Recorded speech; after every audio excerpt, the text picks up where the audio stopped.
സമ്മതമെങ്കിൽ എലിസബത്തിനെ കല്യാണം കഴിക്കാൻ തയ്യാർ. വിവാഹ അഭ്യർത്ഥനയുമായി ആറാട്ടണ്ണൻ.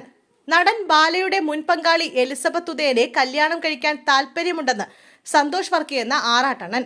സോഷ്യൽ മീഡിയ താരമായ ആറാട്ടണ്ണൻ തന്റെ ഫേസ്ബുക്ക് പേജിൽ പങ്കുവച്ച വീഡിയോയിലൂടെയാണ് വിവാഹ അഭ്യർത്ഥന നടത്തിയിരിക്കുന്നത്. എലിസബത്തിന് താല്പര്യമുണ്ടെങ്കിൽ വിവാഹം കഴിക്കാൻ താൻ തയ്യാറാണെന്നാണ് സന്തോഷ് വർക്കി പറയുന്നത്. എലിസബത്തിനെ ബന്ധപ്പെടാൻ ഒരുപാട് ശ്രമിച്ചിട്ടും നടന്നില്ല. ഇതോടെയാണ് പബ്ലിക്കായി ഇക്കാര്യം പറയാൻ തീരുമാനിച്ചതെന്നും ആറാട്ടണ്ണൻ പറയുന്നുണ്ട്. ഞാൻ എലിസബത്തിന്റെ വീഡിയോ കണ്ടു. നിങ്ങൾ പറഞ്ഞ പല കാര്യത്തിനും ഞാൻ സാക്ഷിയായിരുന്നു. നിങ്ങളുടെ നമ്പർ കിട്ടാൻ ശ്രമിച്ചു, നടന്നില്ല. നിങ്ങൾക്ക് ഒരുപാട് മോശം അനുഭവങ്ങൾ ഉണ്ടായി, ട്രോമയിലൂടെ കടന്നുപോയി. ഞാനും അങ്ങനെ പോയിട്ടുള്ള ആളാണ്. നിങ്ങളൊരു ഡോക്ടറാണ്, ഞാനൊരു എഞ്ചിനീയറാണ്. നിങ്ങളെ ബന്ധപ്പെടാൻ നമ്പറിനായി ഒരുപാട് ശ്രമിച്ചിട്ടും നടന്നില്ല. അതിനാലാണ് ഇങ്ങനെ സംസാരിക്കുന്നത്. നമ്മൾ തമ്മിൽ ഒരുപാട് സാമ്യതയുണ്ട്. നിങ്ങൾക്ക് ഇനിയും കല്യാണം കഴിക്കാൻ താല്പര്യമുണ്ടെങ്കിൽ എനിക്ക് നിങ്ങളെ കല്യാണം കഴിക്കാൻ താല്പര്യമുണ്ട്. നമ്മൾ രണ്ടുപേരും ഒരുപാട് പ്രശ്നങ്ങളിലൂടെ കടന്നുപോയവരാണ്. എന്നേക്കാൾ കൂടുതൽ പ്രശ്നങ്ങൾ അനുഭവിച്ചത് നിങ്ങളാണ്.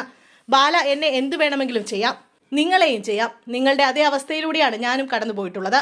നിങ്ങൾക്ക് താല്പര്യമുണ്ടെങ്കിൽ കല്യാണം കഴിക്കാൻ ഞാൻ തയ്യാറാണ്. വേറെ ദുരുദ്ദേശങ്ങളൊന്നുമില്ല എന്നാണ് ആറാട്ടണ്ണൻ പറയുന്നത്. ബാല കോകിലയെ കല്യാണം കഴിച്ചു. അതുപോലെ ഡോക്ടർ എലിസബത്തിന് വേറെ കല്യാണം കഴിച്ചുകൂടെ? ആണുങ്ങൾക്ക് മാത്രം എന്തു ചെയ്യാം?